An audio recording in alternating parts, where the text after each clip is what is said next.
Good evening, welcome back to our YouTube channel. Hindi भाषा की उत्पत्ति एवं विकास से क्वेश्चन 2 से 3 4 तक आ सकते हैं एग्जाम में। और ये क्वेश्चन, रचनाओं के क्वेश्चन, अलंकार के क्वेश्चन, ये कंपटीशन में अपने आप महत्व रखते हैं। आइए उन क्वेश्चंस को देखते हैं। ये डिफरेंट डिफरेंट एग्जाम्स में कई बार पूछे गए क्वेश्चन हैं। और ये जब क्वेश्चन जितनी भी देर आप इस वीडियो को देखेंगे उसके बाद जब रियलाइज करेंगे, इंड होगा, तो आपको रियलाइज होगा कि ये चीज़ें बिल्कुल वेल सेटल्ड आपके माइंड में, वहाँ 2 या 3 क्वेश्चन आपके सही करा देंगे। हिंदी भाषा की उत्पत्ति हुई है वैदिक संस्कृत, लौकिक संस्कृत, सौरसेनी अपभ्रंश, प्राकृत। करेक्ट ऑप्शन सी है। अब यहाँ पे याद रखिएगा, यहाँ पे आपको ऑप्शन में दे सकता था सौरसेनी अपभ्रंश, अर्धमागधी अपभ्रंश, मागधी अपभ्रंश और सभी, तब तीनों होते। एक्चुअली में जो पुस्तक है डॉक्टर नागेन की हिंदी साहित्य का इतिहास, उसके थ्रू अगर जाएं तो वो अपभ्रंश के जो 4 रूप हैं, सौरसेनी, मागधी, अर्धमागधी और ब्राह्मण, तो इसमें हिंदी भाषा की उत्पत्ति इसी अपभ्रंश के इन रूपों से मानी जाती है। तो इसका करेक्ट ऑप्शन सी है। भोजपुरी बोली की उत्पत्ति किससे हुई है? भोजपुरी बोली की उत्पत्ति किससे हुई है? मागधी अपभ्रंश से हुई है। और इस अपभ्रंश से और कौन सी बोलियों की उत्पत्ति हुई है? बिहारी में ही भोजपुरी आ जाता, बंगाली, उड़िया, असमिया, ये सब मागधी अपभ्रंश से। तो ये चारों प्रकार यहाँ पे आपको दिख भी रहे हैं। सूरदास ने किस भाषा में सूरसागर की रचना की है? तो ब्रज भाषा में की है। तो करेक्ट ऑप्शन बी हो जाएगा। तो ये 3 क्वेश्चन क्लियर हो गए। अगला क्वेश्चन है, बांगरू किस उपभाषा वर्ग की बोली है? यानी कि हिंदी की उपभाषाएं हैं, हिंदी की उपभाषाएं हैं जिनकी संख्या 5 है।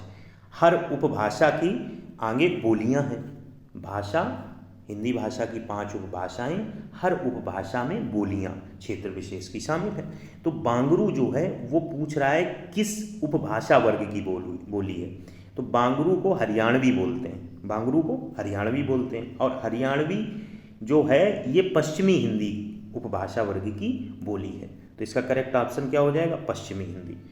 तो ये क्लियर हो गया। खड़ी बोली का दूसरा नाम क्या है? खड़ी बोली का दूसरा नाम क्या है? तो खड़ी बोली को कौरवी भी कहते हैं। और खड़ी बोली के 2 नाम और हैं, एक हिंदुस्तानी, एक सर हिंदी। एक तो हिंदुस्तानी होगी खड़ी बोली को, एक सर हिंदी। तो ये 3 नाम है खड़ी बोली के। अवधी बोली किस अपभ्रंश से विकसित हुई है? अवधी, अवधी, बघेली और छत्तीसगढ़ी। अवधी, बघेली और छत्तीसगढ़ी ये अर्धमागधी से हैं। अवधी, बघेली और छत्तीसगढ़ी अर्धमागधी अपभ्रंश से विकसित हुई हैं। और ये किस उपभाषा वर्ग की बोलियां हैं? ये भी तो आ सकता, मैंने कहा 5 हैं। पहला आपको परिचित हो गया पश्चिमी हिंदी, दूसरा अवधी, बघेली और छत्तीसगढ़ी, ये पूर्वी हिंदी के प्रकार हैं। ये किस अपभ्रंश से हैं? अर्धमागधी है। अब मन में ये आ रहा होगा कि ये कोई ऐसा आप बना देते पोर्टल जिस पे ये स्पष्ट लिखा होता है ये कौन कौन सी उपभाषाएं। बिल्कुल मिलेगा लास्ट में, डोंट वरी। इसके बाद अगला है, कर्ता के साथ ने का प्रयोग न होना किस उपभाषा की प्रमुख विशेषता है? कर्ता के साथ ने का प्रयोग न होना किस उपभाषा की प्रमुख विशेषता है? तो ये उपभाषा है पूर्वी हिंदी। जो पूर्वी हिंदी है इसमें ने का प्रयोग नहीं होता। अब यही क्वेश्चन पलट कर पूर्वी हिंदी में नहीं होता, इसी को देखो बदल के पूछा है डिफरेंट एग्जाम्स में 2-2 3-3 बार कि निम्न में से किस बोली में ने का प्रयोग नहीं होता, निम्न में से किस बोली में कर्ता कारक का विभक्ति चिन्ह लोप हो जाता है। तो अब पूर्वी हिंदी के 3 प्रकार रट लो, कौन कौन? अवधी, छत्तीसगढ़ी, अवधी, छत्तीसगढ़ी और बघेली। अवधी और दूसरी कोई है नहीं, तो किस भाषा में ने का प्रयोग नहीं होता? अवधी। अगर यहाँ पे बघेली होता तो बघेली आंसर होता, या दोनों होते। छत्तीसगढ़ी, अवधी, बघेली पूर्वी हिंदी है और इसमें ने का प्रयोग नहीं होता। और ये क्वेश्चन वेरी वेरी इंपॉर्टेंट है। फिर से, कौन सी बोली पूर्वी हिंदी के अंतर्गत नहीं आती है? उल्टा हो गया, पूर्वी हिंदी के अंतर्गत नहीं आती। अभी पूर्वी हिंदी के अंतर्गत कौन आता है? छत्तीसगढ़, अवधी, बघेली। कौन बची? मगही। अगर हम पूछ दें कि मगही, हम आपसे पूछ दें कि मगही जो है ये किस हिंदी में आएगी? तो ये बिहारी में आएगी। ये भी क्या है? उपभाषा है। तो अब 3 उपभाषाओं से परिचित हो गए, पश्चिमी से, पूर्वी से और बिहारी से। और कितनी है? 5। यानी कितनी आनी बाकी रह गई? 2। आगे आते हैं।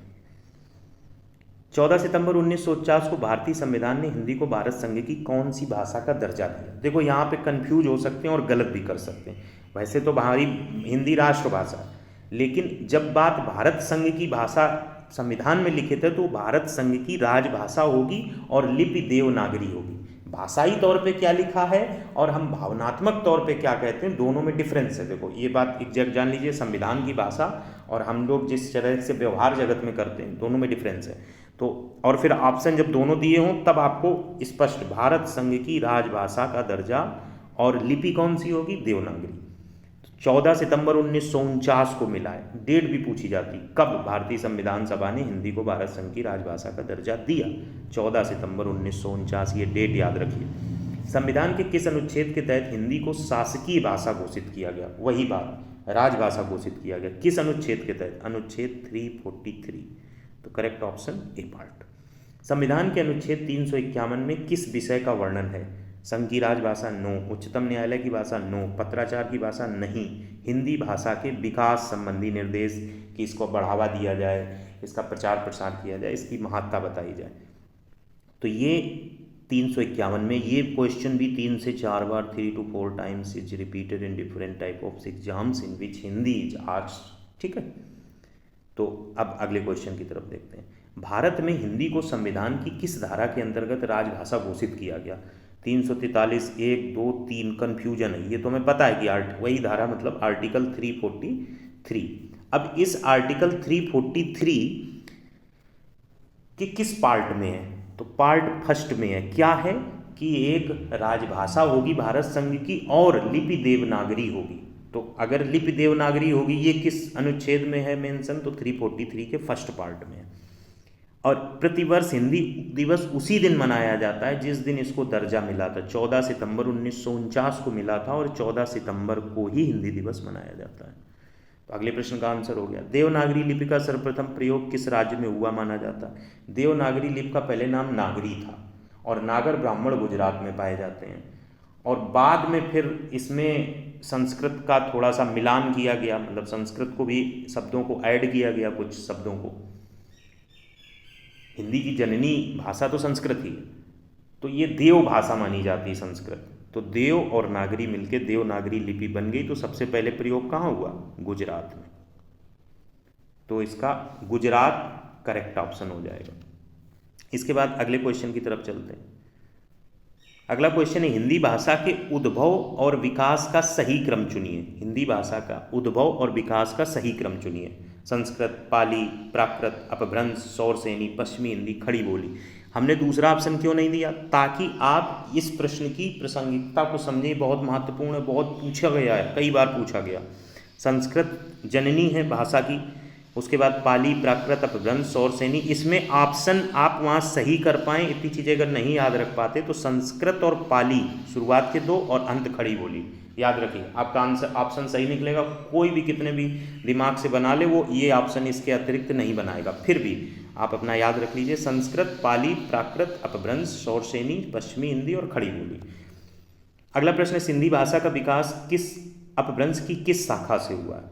सिंधी भाषा एकमात्र भाषा है जो अपभ्रंश की ब्राह्मण शाखा से इसका विकास हुआ है। सिंधी भाषा का ब्राह्मण शाखा से विकास हुआ है। हिंदी भाषा में कितनी बोलियां हैं, टोटल 5 उपभाषाएं हैं और टोटल बोलियों की संख्या 18 है। अगला प्रश्न यही है, हिंदी की कितनी उपभाषाएं हैं, 5।